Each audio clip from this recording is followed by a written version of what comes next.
Boa noite, meus irmãos. Norberto Peixoto, falando do grupo de Umbanda Triângulo da Fraternidade. Mais uma live de vídeo. Hoje, no nosso estudo da noite, um tema que foi solicitado aí na última live, que eu falasse sobre o trabalho no Campo Santo, a Calunga Pequena, na Umbanda. Saúdo a todos que estão chegando aí, boa noite, Norberto Peixoto, mais uma live, Rosane Borges, Mainá Coutinho, Evandro Vec, Luiz Eduardo Duz, boa noite, meus irmãos, mais uma live na noite de hoje. O tema foi solicitado na live anterior e nós vamos falar sobre o trabalho no Campo Santo, a Calunga Pequena na Umbanda. Sortearemos ao final da live o nosso livro aqui, Exu, o Poder Organizador do Caos. Mas, antes de nós começarmos propriamente dito no tema da noite, vamos falar do formato da live.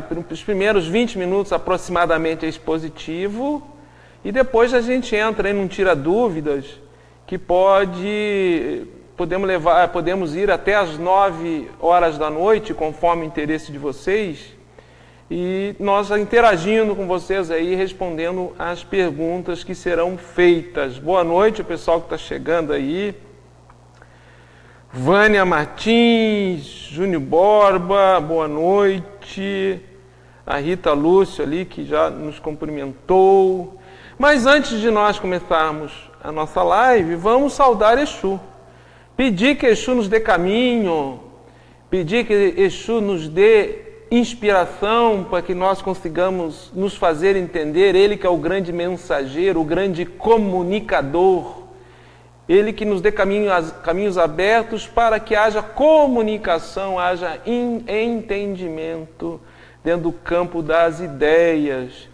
Que essa live que se utiliza da tecnologia e dessa rede de contatos, de informações que é a internet, tem as suas encruzilhadas, esses encontros virtuais que se darão, plenamente abertos por Exu, que Exu, Ele que é o grande mensageiro, o grande comunicador, se faça presente, nos dando a sustentação no campo das ideias, nos fazendo entender, clareza na expressão na noite de hoje. Boa noite, meus irmãos que estão chegando. Eu sou Norberto Peixoto, mais uma live do grupo de Umbanda Triângulo da Fraternidade. Ao final da live estaremos sorteando esse livro aqui, Exu, o Poder Organizador do Caos. Falta 2 minutinhos aí para as 8 horas. Vamos começar então a nossa live, a parte expositiva. O trabalho no Campo Santo, Calunga Pequena na Umbanda. Antes de nós detalharmos os orixás que atuam na Calunga Pequena, isso na visão de Norberto Peixoto, enquanto pesquisador, enquanto médium, dirigente de uma casa, a gente nunca dá uma opinião definitiva quando se fala de Umbanda. A Umbanda está em construção, ela não é uma obra acabada, então não existem vozes que são proféticas ou messiânicas dentro da Umbanda, que tragam informações com o mote de codificação, né, de um código definitivo, de uma verdade revelada. Isso não é a essência da Umbanda, ela é dialógica, ela é inclusiva, ela se comunica, ela se adapta às comunidades da onde ela se localiza, os seus terreiros, né? Então, o trabalho do Campo Santo na Calunga Pequena, os orixás que mais atuam é Omulu, Inhaçã, Debalê, Ogum Medjê e Exu, que não poderia ser diferente. E os nossos guias e falangeiros. Mas, afinal de contas, o que é a Calunga Pequena? A Calunga Pequena será o cemitério, com sepulcros, com lápides, com velórios? Não. Ali é uma parte menor que se concretiza no plano Terra da calunga pequena, visível aos nossos olhos. A calunga pequena é muito mais do que aquilo.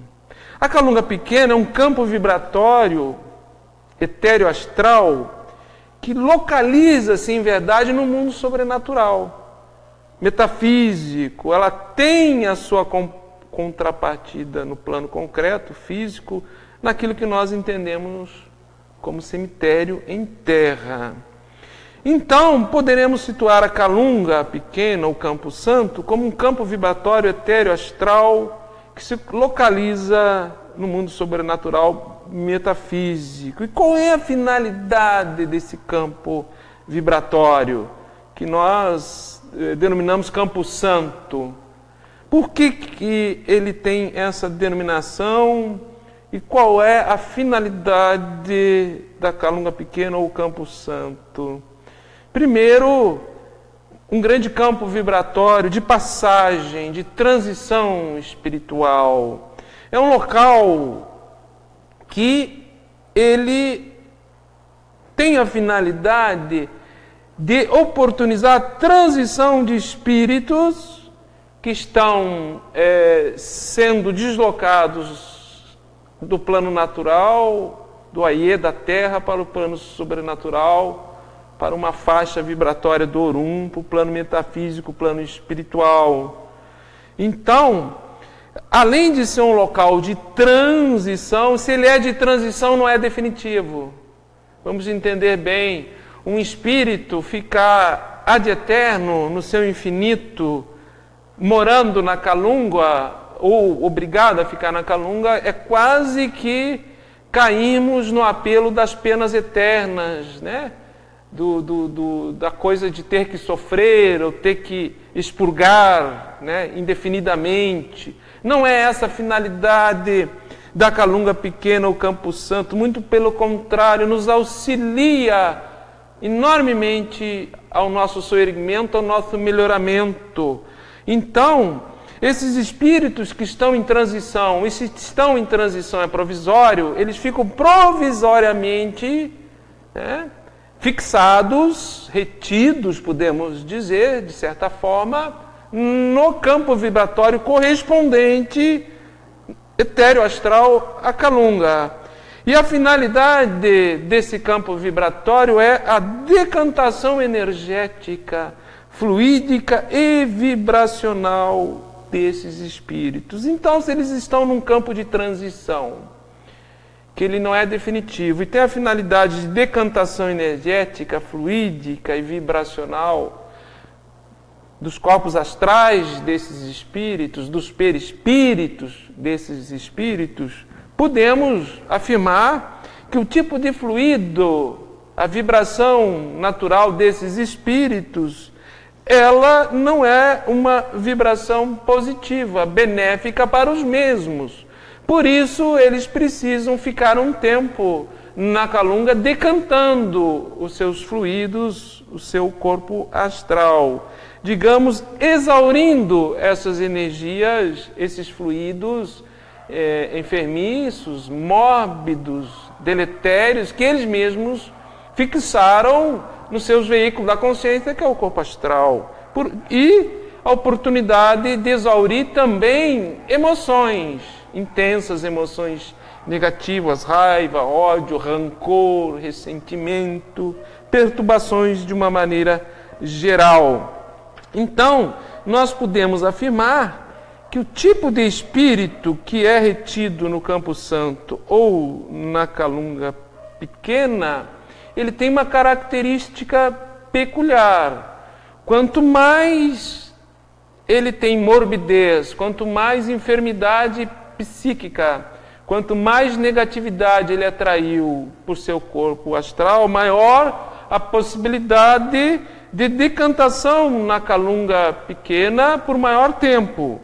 Quanto menos o espírito, quanto menos ele atraiu de sentimentos e energias negativas, quanto mais ele está harmonizado, equilibrado, pacífico consigo mesmo, né, a possibilidade de maior tempo diminui significativamente. Então, o tempo que os espíritos permanecem nesse campo vibratório etéreo-astral que é a calunga pequena, varia de espírito para espírito. Nós vamos voltar aonde aqui nós paramos. É para mim dar boa noite aos que estão chegando agora na live. A gente sabe que vai pulando, né? Queria dar boa noite ao pessoal que está chegando. Daqui a pouco entraremos para a resposta das perguntas, interagir com vocês no Tira Dúvidas, tá, pessoal? Ao final da live, sortearemos esse livro Exu, o Poder Organizador do Caos, que será enviado para o endereço do ganhador, com frete gratuito pelos Correios, informado o código de rastreio. Para quem chegou agora, nós já conceituamos o que é a calunga pequena Campo Santo, a sua atuação, qual é a sua finalidade, e nós estamos nos tipos de espíritos que ficariam retidos nesse campo vibratório. Daqui a pouco mais falaremos dos orixás que atuam no olhar de Norberto Peixoto na calunga pequena, no Campo Santo, que é o Mulu, Inhaçã de Balé, o Gumedê, Exu, que não poderia deixar de estar, os nossos guias e falangeiros. Eu estava falando do tipo de espíritos que ficam retidos na calunga. Veja bem, um espírito suicida, ele não fica na calunga, ele já vai direto para as faixas do umbral mais profundas, os vales dos suicidas.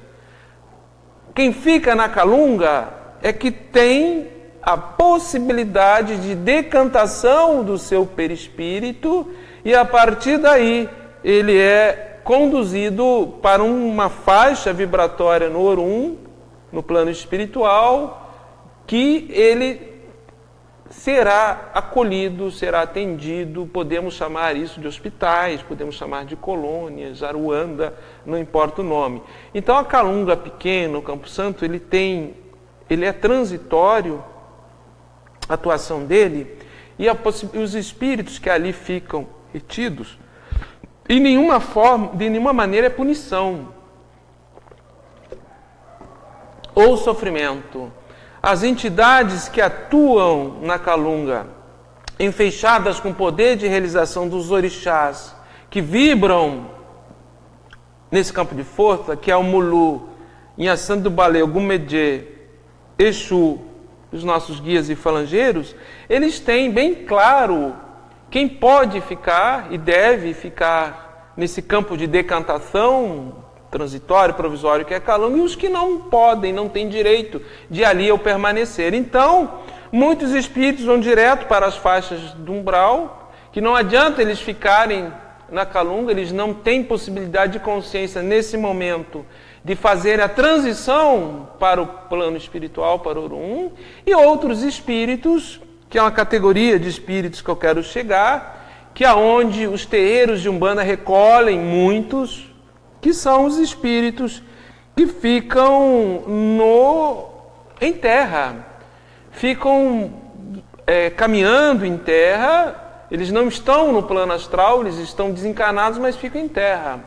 Eles têm fome, eles têm sede, eles são os famosos encostos ou acompanhamentos, por vezes são atraídos, ficam morando na nossa residência, alimentando-se dos nossos fluidos, ectoplasmas, emanações psíquicas. Esse tipo de espírito, que ele é um obsessor indireto, digamos assim, é o mais comum que os consulentes trazem para com eles nas engiras de Umbanda. E nas engiras de Umbanda eles são atendidos, eles são encaminhados, eles são conduzidos, né? Cada caso é um caso, muitos deles vão ficar um tempo em transição na calunga para decantar seus perispíritos, né? E na Umbanda nós temos que, ao final dos trabalhos, fazer a descarga energética. Uma parte das cargas, das energias densas que são atraídas durante uma engira de Umbanda, que vem dos consulentes e vem desses espíritos que são acompanhantes dos consulentes, uma parte significativa é descarregada, é entregue na Calunga. E para fazer essa entrega, não há necessidade de se ir até a Calunga fisicamente. Não há necessidade de se ir até um cemitério fisicamente, no olhar de Norberto Peixoto. E dentro de uma cosmovisão da tradição da religião iorubá, que nós temos afinidade, e naquilo que eu aprendi com os meus mais antigos, com os nossos guias, com os nossos mais velhos. Então, nós temos uma ritualização de determinados elementos ao final das ingiras que conduzem essas energias mórbidas, enfermiças, que transitaram pelo terreiro, seja de desencarnado ou que os consulentes atraíram. Esses elementos são sacralizados dentro do terreiro e direcionados para a descarga.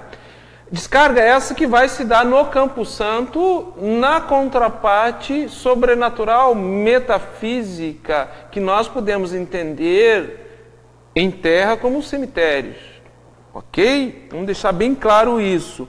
Mas não são só entidades espirituais que são conduzidas para a Calunga. Veja bem, existem espíritos que são classificados como encostos ou acompanhantes dos encarnados, que eles estão mortos para a carne, morreram, o corpo físico não existe mais, mas eles estão vivos em terra. Eles têm fome, eles têm sede, eles estão perturbados, certo? E existem vibrações dos encarnados, dos consulentes, que estão vivos na carne, mas estão mortos psiquicamente. É aquele consulente que desistiu da vida, é aquele que é depressivo, aquele que pensa em suicídio, aquele que não acredita nele mesmo, a sua autoestima é baixa, ele não tem motivação, ele não tem vontade, ele não tem algum na sua vida, o seu discernimento está embotado, ele trabalha, ele se movimenta, mas ele é quase um morto-vivo. Ele segue a vida, ele está desanimado, ele está desiludido. O que ele atrai para ele num estado psíquico e mental desse, qual não seja energias e fluidos mórbidos, enfermiços, energias que estão mortas. Não vai gerar um impulso na vida, não vai abrir encruzilhada para a abundância, para a prosperidade, para a saúde, para a realização, para a harmonia interna.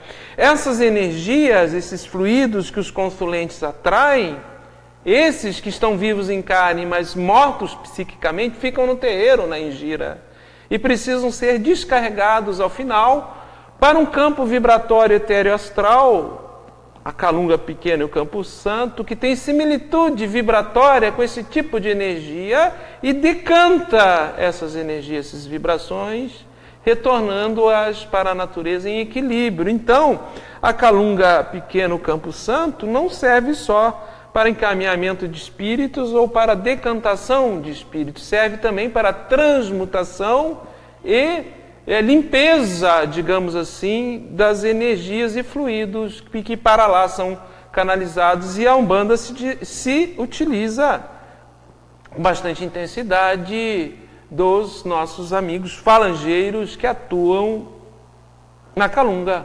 Pequena, no Campo Santo.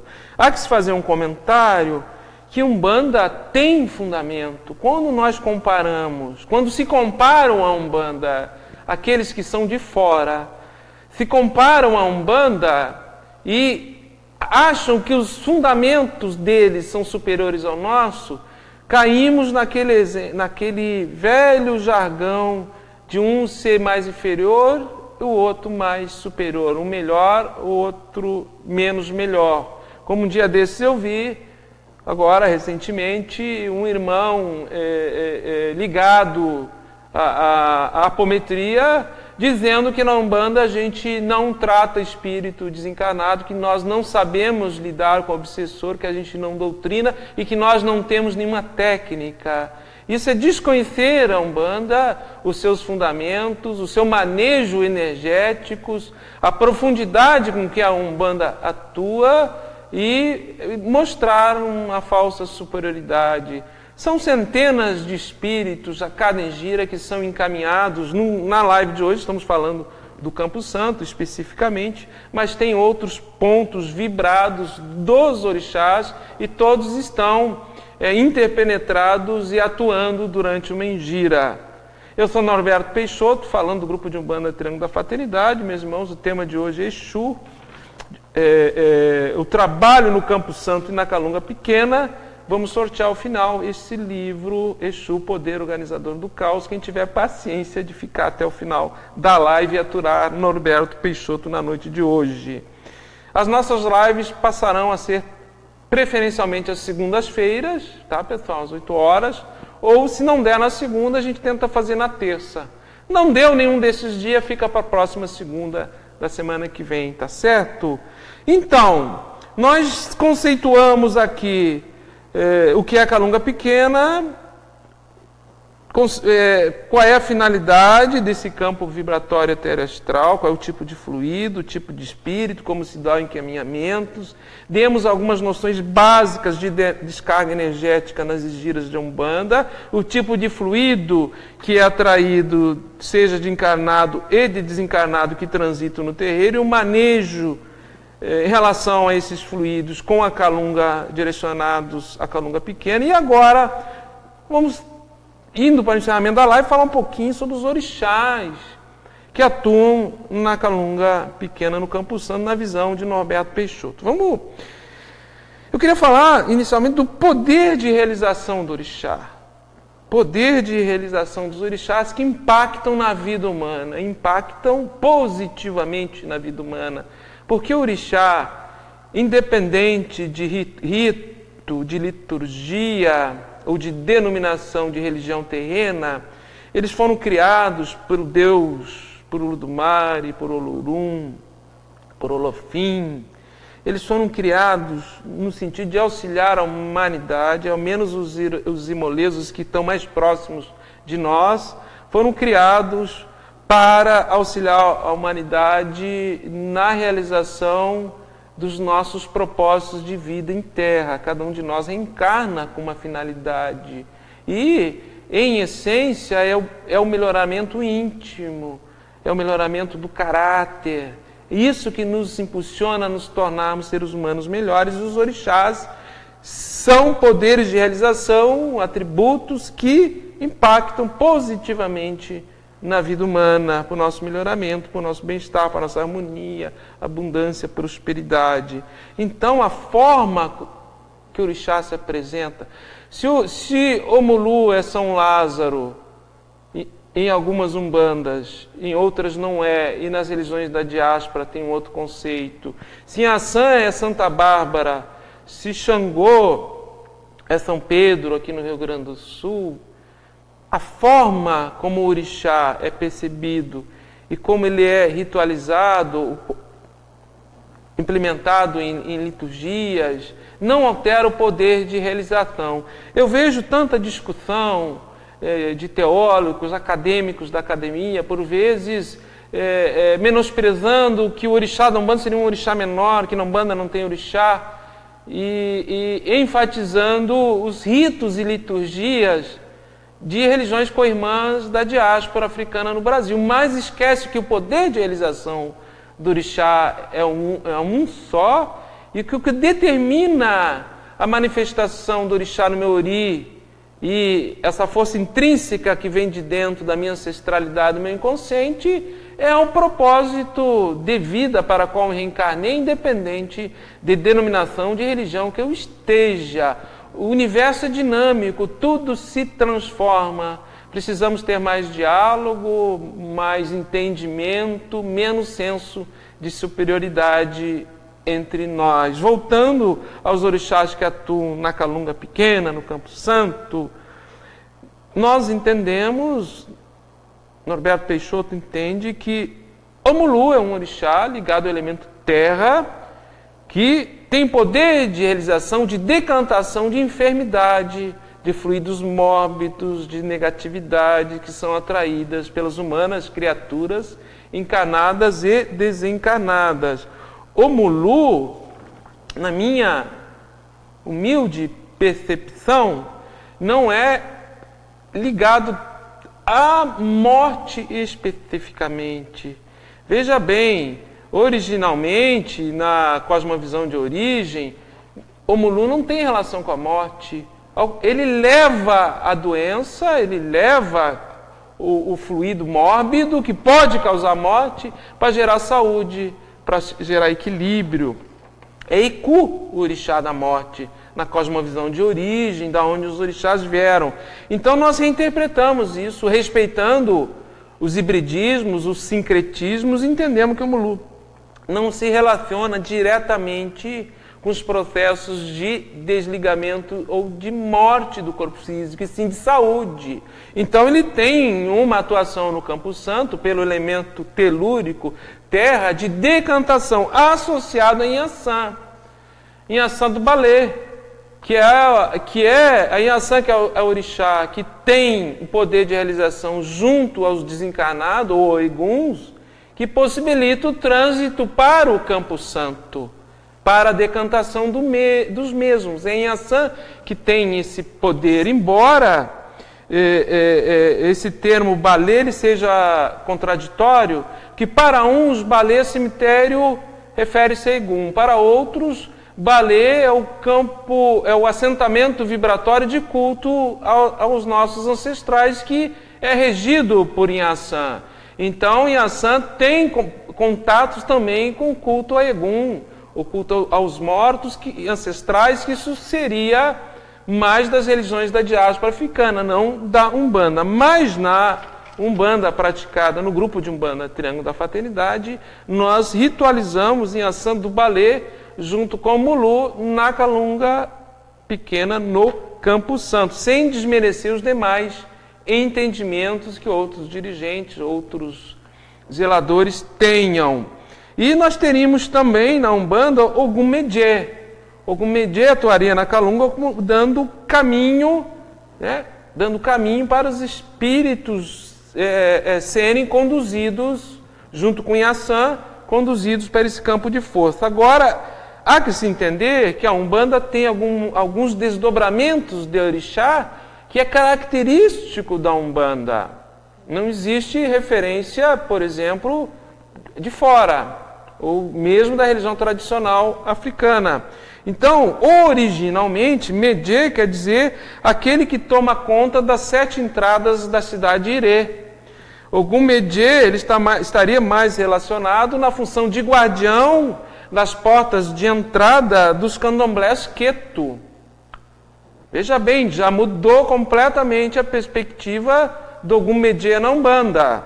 Nós teríamos aqui no Rio Grande do Sul alguns batuques que cultuam Ogum Avagã como guardião das portas de entrada, junto com Bará, Ogum Avagã. Outras umbandas cultuam Ogum Choroquê, que seria um inquice, não originalmente um orixá, nas portas de entradas dos terreiros. Então, vejam vocês como a diversidade nos dá a possibilidade de diálogo, de entendimento, sem nós nos sentirmos uns superiores aos outros. Agora, finalizando essa live, se Inhaçã, poder de realização de Inhaçã, conduz os espíritos para o Campo Santo, e do Campo Santo para o Orum, para o plano espiritual, para uma faixa vibratória melhor, após a decantação, quem é que dá essa abertura? Quem é que permite? Quem é que tem esse poder de realização? Na visão de Norberto Peixoto, conforme os nossos ritos e teologias internas, é Nanã. Nanã que faz o acolhimento, faz a travessia de um plano a outro e acolhe com seu ibire nos seus braços os espíritos do outro lado. Obviamente que um orixá não atua isolado dos demais, são poderes de realizações que se somam. Um espírito, para ser conduzido para a Calunga Pequena, ele tem que ter agô de Xangô. Se não tiver agô de Xangô, Ogum não vai dar caminho, Exu não vai comunicar, não vai ser o mensageiro, Omulu não vai decantar, Inhaçã não vai atuar, e os demais orixás assim sucessivamente. Ok? Eu sou Norberto Peixoto, espero ter contribuído para os nossos estudos nessa parte expositiva da live. Agora eu vou abrir para perguntas aqui no Tira Dúvida, tá bom, pessoal? Daqui a pouco nós vamos sortear o livro Exu, Poder Organizador do Caos, e será enviado amanhã pelo correio gratuitamente para a casa do ganhador, tá certo? Obrigado por vocês estarem com a gente. Vamos começar aqui o bate-bola aqui das perguntas, tá, pessoal? Até às 9 horas. Estou à disposição de vocês. Façam perguntas, tá certo? Vamos ver aqui quais são as perguntas que estão entrando, tá bom? Valdir Rocha. Boa noite, Valdir Rocha. Legal você estar aí com a gente. Sou do interior do Mato Grosso do Sul, Bela Vista, fronteira com o Paraguai. Estou aprendendo. Entendendo um pouco da religião. Legal. Valdir, obrigado pelo seu comentário.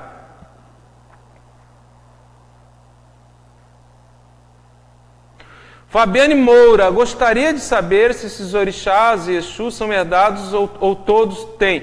Fabiane Moura, eu falei em relação à live anterior, em relação a isso, e a tua pergunta foge um pouquinho do tema da noite, que eu posso dizer assim, não existe herança biológica de orixá. O meu bisavô era Oxóssi, meu pai herdou o Oxóssi do meu bisavô e hoje eu herdo o Oxóssi do meu pai. E na Umbanda não se tem essa visão. Os nossos irmãos do Candomblé, dependendo da casa e do Candomblé, tem essa perspectiva. Eu, Norberto Peixoto, como pesquisador, dentro do pouco que eu conheço, a gente sabe muito pouco, temos que ter humildade de estar sempre aprendendo. Dentro da religião dos antigos babalaôs, da religião tradicional iorubá, o orixá vem no ori, está no inconsciente. Pode acontecer de ter uma herança do mesmo orixá? Pode, mas isso não é regra de sucessão tão somente por laços biológicos ou consanguíneos, tá bom, minha irmã? Obrigado aí pelo seu comentário. Pessoal, façam perguntas aí, ó. Estou à disposição de vocês. Irmão Alex Zambelli, algum Xoroquê de Queto está ligado a Exu Onã? Olha, Juscelei, obrigado pelo seu comentário, eu discordo, isso é polêmico dentro dos candomblés, há um sincretismo de uma divindade Nkice, Xoroquê com Ogum, então isso aqui não é geral, tá bom? Alguns candomblés sim, tá? Não sei, não sou do Queto, não poderia eu falar pelo Queto. Você está dizendo obrigado pelo seu comentário. Tá certo, meu irmão? Fabrício Lima, me fale um pouquinho sobre Cabala de Exu. Fabrício, obrigado pela sua pergunta. Desconheço Cabala de Exu, tá, meu irmão? Cabala é ligado à Cabala judaica, né? E aqui no Rio Grande do Sul se inventou esse negócio de Cabala. Eu acho que é um hibridismo, né? Uma interpolação dessa influência da Cabala, e não tem referência na tradição, na ancestralidade que nós seguimos. Então, não teria como contribuir aí com a sua pergunta, tá certo? Obrigado aí, de qualquer modo, pelo teu comentário, tá bom? Alex Zambelli, que se puder, fala um pouco sobre o Exu Omulu e Orixá Omulu. Alex, eu desconheço Exu Omulu, meu irmão. Vou ficar te devendo essa. Esses dias eu vi um rito, acho que foi aqui no Rio Grande do Sul, que estava se comemorando aí a cabala de Omulu e de Exu Omulu. São entendimentos de cada um, hibridismos, interpolações que se tem. Eu, dentro da tradição da ancestralidade que nós seguimos, desconheço Exu Omulu, tá certo, meu irmão? Obrigado aí pelo seu comentário. Léa Ventura, qual a diferença entre Mulu e Baluayê? Um é mais velho, outro é mais novo. É como se fosse o Xaguiã e o Xalufã, o Xalá jovem e o Xalá velho. Mas em termos de poder de realização, eles são idênticos, tá certo? Alguns ritos, eles têm pequena diferença, mas o poder de realização desse orixá é o mesmo. Obrigado aí pelo seu comentário, na visão de Norberto Peixoto, tá?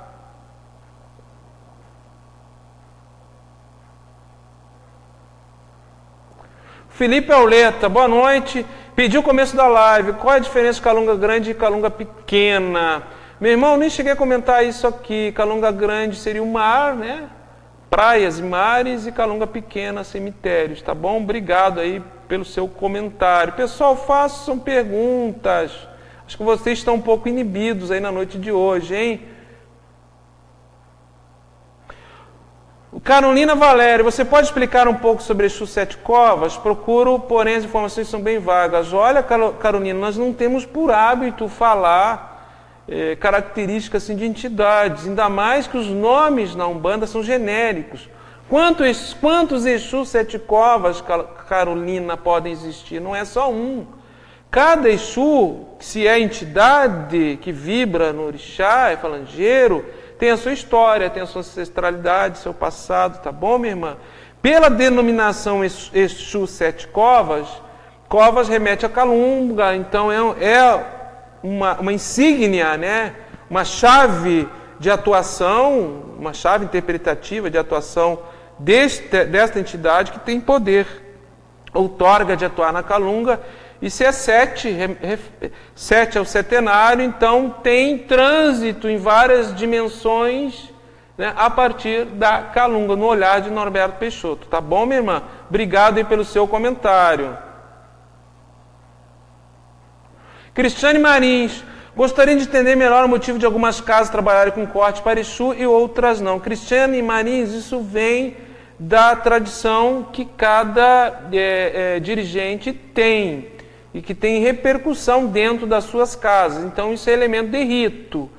Nós, no grupo de Umbanda Triângulo da Fraternidade, não sacralizamos esse tipo de magnetismo animal, tá certo? Mas respeitamos quem assim o faz, porque nós não temos um senso de superioridade, ainda mais nós, ainda que somos carnívoros, né? E não temos, assim, eu acho, muito conhecimento, nem condição de dar um juízo de valor em relação a elementos de rito que são sacralizados em outras comunidades. Acima do elemento importa o caráter e a ética do sacerdote, do dirigente que está lá, e se aquela comunidade que ele se reúne, objetiva o melhoramento não só individual de cada um, mas coletivo e da humanidade como um todo. Obrigado aí, Cristiane, pelo seu comentário, tá certo? Cleide Santos, olá, Cleide Santos. Está escutando bem agora, Cleide Santos? Não deu problema aí no seu alto-falante? Boa noite. Quais os Exus pombagiras são falangeiros de Oxum?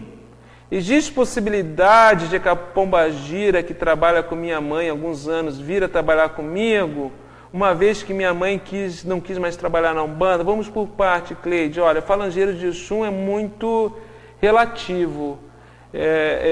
Eu conheço pombogira que trabalha em beira de rio, de Oxum, tá? Dança em cima da água, digamos assim, para descarregar.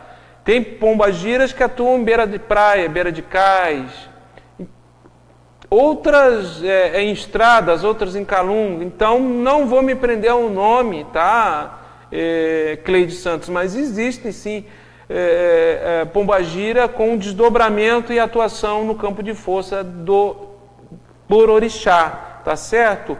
Agora a possibilidade de você trabalhar com a pombagira da sua mãe, veja bem, um espírito para vibrar no ori do médium tem toda uma especificidade, uma característica, um preparo, que a sucessão, ele vir a trabalhar com outro médium, não se dá por laços biológicos consanguíneos, tá, Cleide Santos? Priorize te firmar bem na tua mediunidade, e deixes as entidades se apresentarem, tá bom? Se a tua mãe deixou de trabalhar com esta pombagira que vibrava no ori dela, com certeza a pombagira no astral tem um encaminhamento do seu propósito de vida, e a sua mãe em terra tem o dela, tá certo? E os nossos maiorais do lado de lá sabem melhor do que nós os desígnios de cada um, tá certo? Obrigado aí pelo seu comentário. Nancy Freitas, como fazer para limpar a casa das energias dos desencarnados? Nancy Freitas, nós não ensinamos esse tipo de ritual em live, tá certo, minha irmã? Eu acho que a melhor limpeza é quando a nossa casa mental, nosso emocional, que a gente eleva o nosso padrão vibratório psíquico e a partir daí, pela lei de afinidade, a gente não atrai fluidos mórbidos nem desencarnados, tá certo? Obrigado aí pelo seu comentário. Daqui a pouco, pessoal, o sorteio do livro Exu, Poder Organizador do Caos, será enviado amanhã, tá? Para a residência do ganhador. Vamos lá, pessoal, façam perguntas, estou à disposição de vocês aí até as 9 horas da noite, tá? Mainá Coutinho Moraes, boa noite.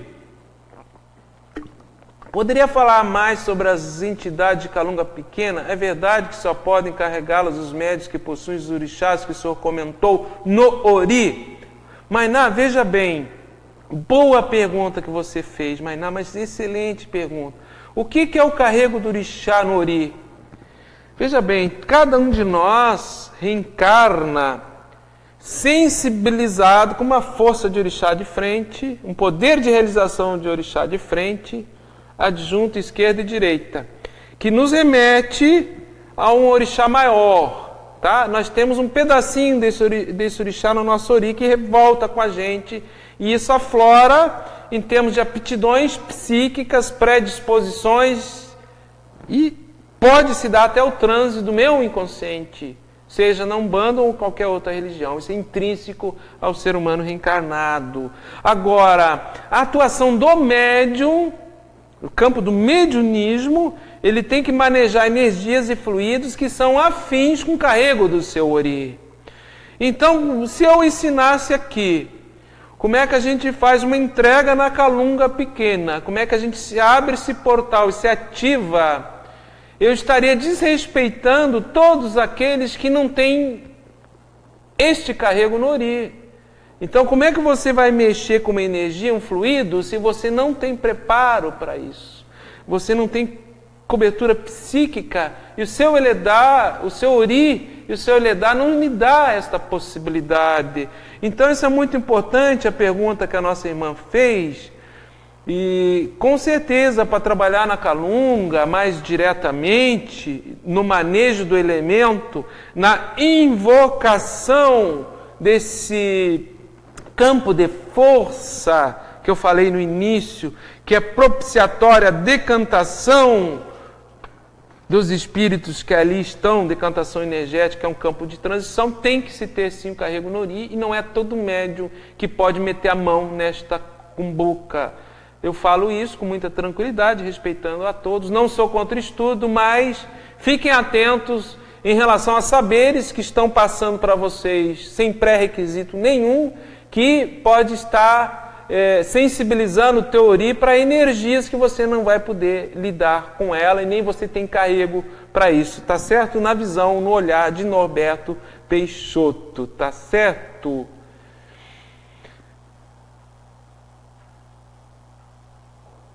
Vamos olhar aqui as perguntas.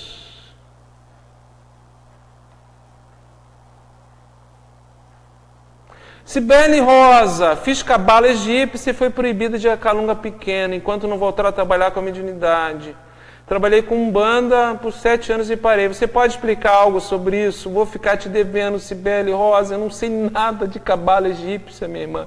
Tá certo? Não sei nada de cabala egípcia e você teria que falar com essa pessoa, ou quem te passou esses saberes, ou iniciação de cabala egípcia, para saber o porquê dessa interdição, dessa proibição, tá certo? Obrigado aí, minha irmã, pelo seu comentário.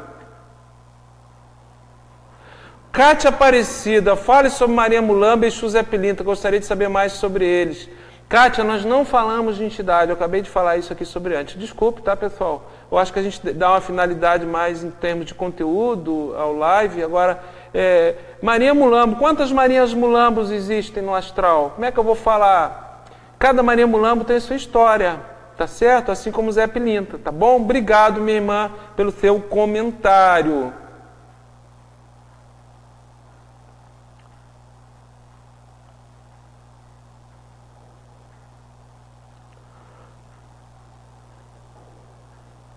Estou tentando aqui olhar algumas perguntas, tá, pessoal? Eu sou Norberto Peixoto, daqui a pouco iremos sortear o livro Exu, Poder Organizador do Caos.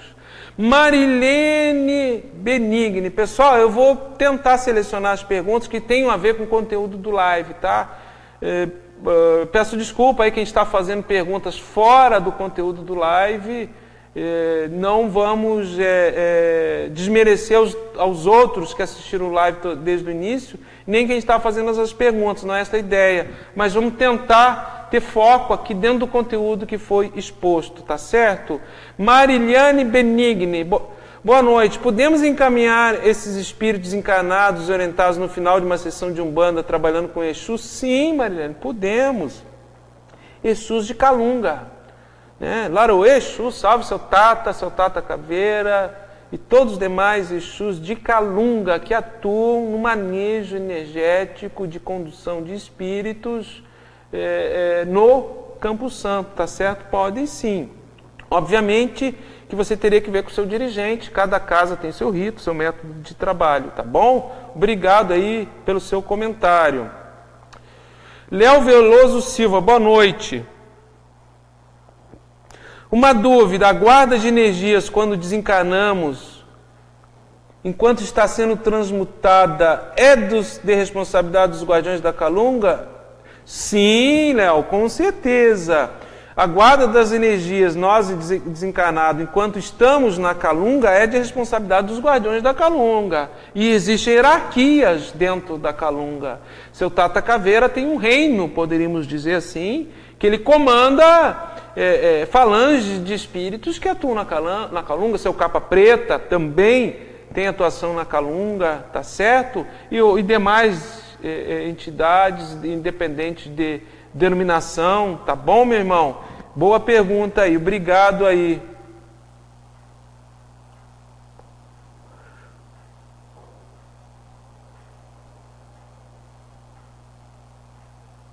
João Marcelo Mesquita, os Exus são o que se chama povo da rua? João Marcelo, povo da rua é uma afirmação genérica, tá? Nós temos Exus de fato, de direito, que atuam nas encruzilhadas e que na contrapartida das ruas, nós podemos dizer assim. Mas o povo da rua, em essência, ele tem serventia no trabalho de Exu, mas necessariamente ele não é Exu. Poderíamos entrar num conceito de exunização. São entidades que estão tendo contato com os Exus de Umbanda que podem vir a um determinado momento se umbandizar, digamos assim, virem para o movimento de Umbanda, mas necessariamente não são Exus. Eu poderia afirmar assim, nem toda entidade que é do povo da rua é Exu, mas todo Exu que atua na rua é do povo da rua, tá certo? Obrigado aí pelo seu comentário. Norberto, o que você, Ariovaldo Romão, o que você acha sobre firmar o preto velho que trabalha na linha das almas, fazer uma firmeza antes dele trabalhar no terreno na Calunga Pequena? Ariovaldo, isso é preceito que é individualizado dependendo do ori, do eledar de cada médium. Se necessário for, aí tem que ter um manejo, a destreza de um sacerdote ou de um orientador para te dar os elementos adequados e o rito necessário para essa firmeza. A gente sabe que os pretos velhos da linha das almas, eles podem atuar também na Calunga e atuam com intensidade, tá certo? Obrigado aí pelo seu comentário.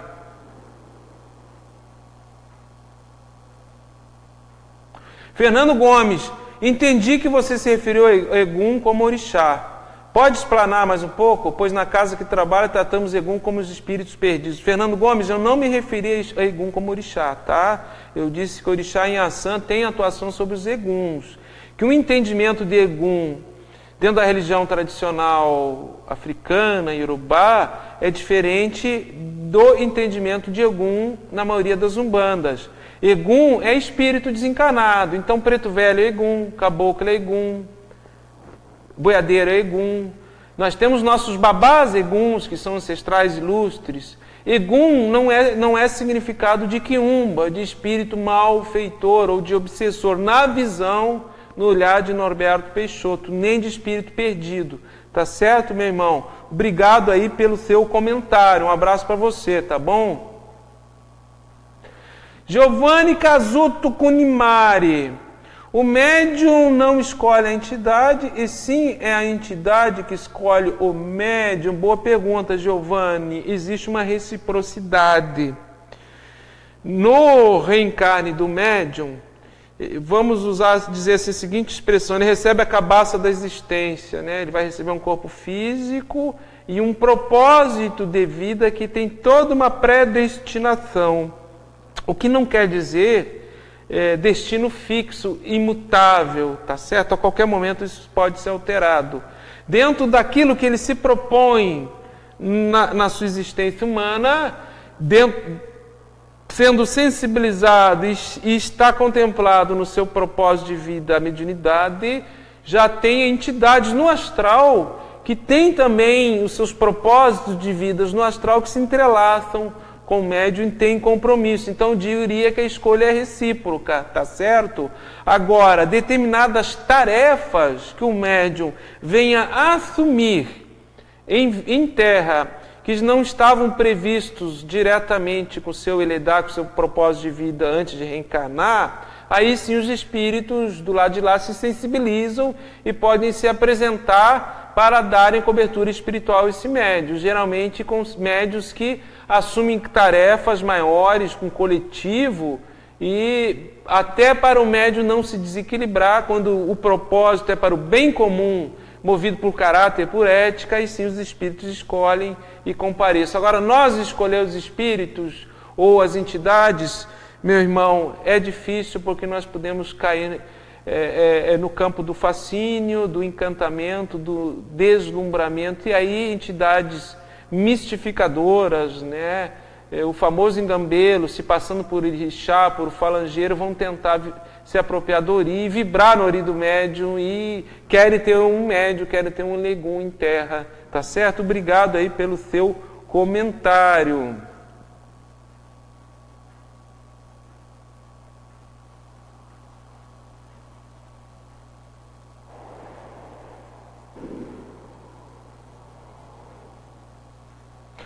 João Pedro, boa noite, João Pedro. O que pode acarretar ao médium a gestão de carne vermelha em dia de gira, na sua visão? Olha, João Pedro, boa pergunta.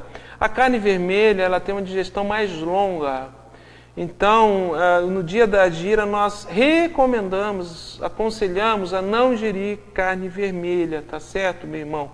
Ela pode dar uma interferência na sensibilidade do médium durante a ingira, no meu olhar. Mas independente da ingestão da carne vermelha ou não, o mais importante é que o médium tem no coração e o equilíbrio dele estar disponível e se doando para o trabalho da ingira no terreiro. Não adianta nada ele não comer a carne vermelha no almoço e chegar na ingira e está irritado, ele está desequilibrado, ele está com raiva, ele brigou com as pessoas na rua, com seu chefe. Então ele que coma o bife dele no almoço e venha harmonizado, porque aí é a harmonia psíquica que vai fazer a diferença da sintonia. Tá certo, meu irmão? Obrigado aí pelo seu comentário.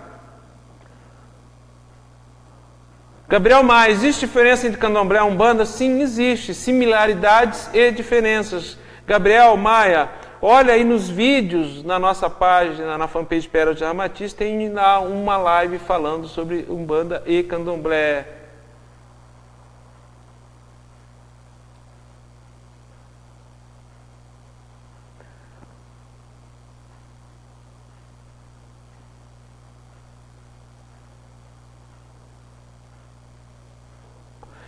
Leia Ventura, boa noite, Leia.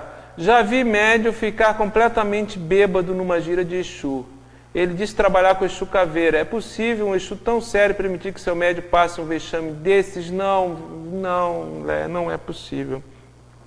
Mas o espírito que se faz passar por Exu Caveira e que aufere os eflúvios alcoólicos junto com este médium, sim, ele pode, e a gente sabe que isso acontece Tem aí médios que acabam a madrugada, trôpegos caindo. Aqui no Rio Grande do Sul está tendo muito isso aí, infelizmente. Olha aí nas redes sociais, muita foto de bebida, muita... Eu não sei bem definir que rito é esse, que religião é essa, mas isso tem acontecido muito. Obrigado aí, Léo Ventura, pelo seu comentário, tá certo?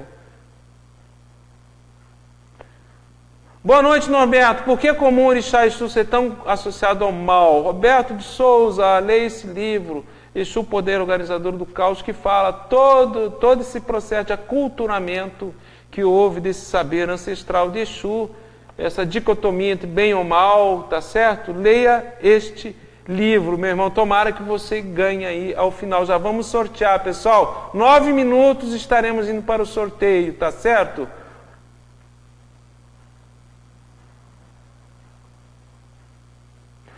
M.A. Araújo, é correto ter uma casinha de Exu em casa sem preparo algum? Olha, M.A., não é correto. Aquilo que nós falamos sobre o carrego no Ori.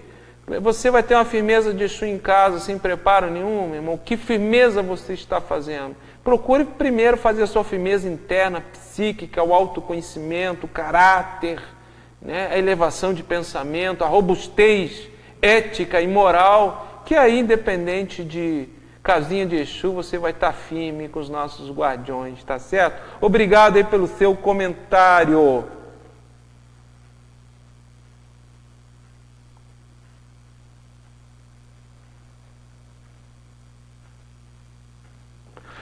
Geraldo Magela Salomé, quais os itens e critérios que as entidades usam para escolher o médium? Boa pergunta, Geraldo, boa pergunta. O médium, quanto maior o propósito dele de auxílio ao próximo, quanto mais ele está voltado para a coletividade, menos para o seu ego, para o seu individualismo, interesses pessoais, mais ele desperta um interesse de espírito de escola, de envergadura, né, moral para auxiliá-lo. Quanto mais o médium é individualista, egoísta e usa o mediunismo para interesse próprio ou mercantiliza a sua mediunidade, mais ele vai atrair espíritos e mesmo faixas afins com esse seu estado mental de pensamento, de intenção. Então, meu irmão, é muito simples a resposta desses critérios. Basta olharmos para dentro de nós, aquilo que nós pensamos, quais são os nossos ideais, quais os nossos interesses, é mais fixo no individual, no coletivo, é mais o interesse pessoal ou humanitário de um todo, que nós vamos inferir qual é os critérios de atração de espíritos que possam vibrar no nosso Ori que nós estamos atraindo. Obrigado aí pelo seu comentário, tá certo?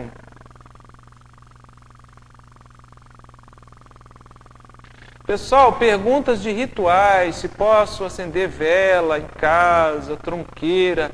Eu não vou responder porque eu acho que nós estamos fugindo do tema da live, tá certo? Tem bastante cursos aí no Google, você quer saber um ritual? Tá cheio por aí, tá bom, pessoal?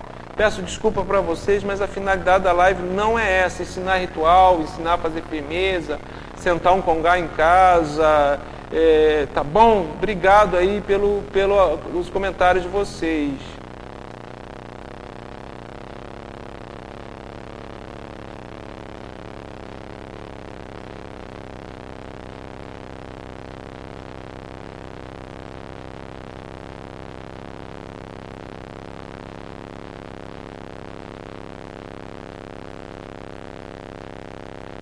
Bom, pessoal, as perguntas estão se repetindo um pouco aqui. Eu não estou vendo perguntas dentro do contexto do conteúdo da live. Por isso que eu estou demorando um pouquinho aqui. André Calheiros, na Umbanda, espírito desencarnado pode vir na sessão para dar um recado? Cadê a pergunta que pulou? Vamos ver aqui, ó. Calheiros tinha perguntado se o espírito pode ir na Umbanda para vir. Pode. Tem que ver o contexto, o momento, quem é o médium que vai dar essa mensagem. Porque por vezes, se nós estamos influenciados com a emoção, com o sentimento daquele que partiu, nós podemos atrair não um espírito, mas um estado anímico da nossa alma que nos leva a dar uma mensagem que não tem necessariamente um espírito vibrando. Então, manifestações de espíritos ou de parentes dando nome, isso é muito sério e realmente precisa ter uma mediunidade aí do estofo de um Chico Xavier, que seja inquestionável, para realmente nós auferirmos a credibilidade necessária a esse tipo de manifestação. De um modo geral, na Umbanda, desencarnados não dão nome, não dão recados ou mensagens tipo cartas do além, mas pontualmente pode acontecer dentro do contexto da casa, do médium, tá certo? Obrigado aí pelo seu comentário, minha irmã.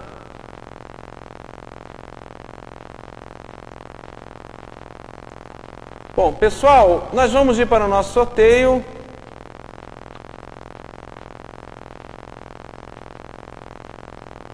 Pessoal, nós falamos hoje sobre a Calunga Pequena e o Campo Santo. Vamos sortear agora o livro Exu, o Poder Organizador do Caos. O primeiro que mandar o e-mail para livrariadotriângulo@gmail.com ganhará este livro. Já vou olhar o e-mail aqui, tá, pessoal? Vamos ver se a gente pega mais uma pergunta aqui.